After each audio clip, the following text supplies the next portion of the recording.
Phone চালু হোক আর না হোক পাওয়ার সেকশন আছে, পাওয়ার সেকশন আছে। পাওয়ার সেকশনের কোনো ঝামেলা নাই, তখন রিডিংটা এর মধ্যে থাকবে।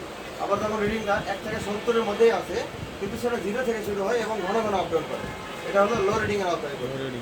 আর যখন রিডিংটা 300-এর উপরে, 300, 400, 300-এর উপরে কত 350, 400, 500, 800, 1000, 1200, 1300, 2000, 3000 এরকম। তো যখন এটা দেখাবে তখন হলো হাই রিডিং হিসেবে গণ্য হবে। তো হাই রিডিং এবং লো রিডিং এই দুটো সমস্যা হবে সেকেন্ডারি সাপ্লাই শর্টিংয়ের কারণে। সেকেন্ডারি সাপ্লাই শর্টিংয়ের কারণে এই সমস্যাটা হবে। হাই রিডিং হতে পারে, লো রিডিং হতে পারে, কোথায় সমস্যা? Secondary supply. আর প্রাইমারি সাপ্লাই তো ধারণা আগেই দিয়েছি, জিরো রিডিং হতে পারে, অটো রিডিং হতে পারে, ফুল শর্ট দেওয়া হতে পারে, মাল্টিমিটারে লিকেজ দেওয়া হতে পারে। এই হলো প্রাইমারি সাপ্লাই। সেকেন্ডারি থেকে কি সমস্যা হবে? হাই রিডিং হতে পারে, লো রিডিং হতে পারে। এটা হলো রিডিং এর একটা ধারণা। 70 থেকে 300 ওকে রিডিং, 1 থেকে 70 এটা লো রিডিং, যদি সেটা 0 থেকে ঘন ঘন আপ ডাউন করে। 0 থেকে আপ ডাউন না করলে আবার ওকে রিডিং।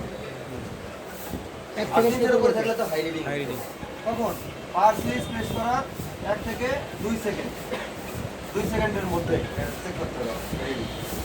বোঝা যাচ্ছে জিনিসটা? পাওয়ার সুইচ প্রেস করার 1 থেকে 2 সেকেন্ডের মধ্যে কত রিডিং যাচ্ছে এটা আপনাকে দেখতে হবে। সেট চালু হওয়ার পর তো একটু রিডিং বেশি দেখাবে। চালু হওয়ার পর তো রিডিং দেখাবে। এটা সেট হলে মিনিমাম, এটা সেট চালু হতে মিনিমাম 5 সেকেন্ড সময় লাগে পাওয়ার বাটন। বোঝা যাচ্ছে জিনিসটা? আরো বেশি লাগতে পারে। তো ওই জন্য বললাম যে 1 থেকে 2 সেকেন্ডের মধ্যে আপনারা চেক করবেন এই রিডিংটা। বোঝা যাচ্ছে জিনিসটা? ঠিক আছে।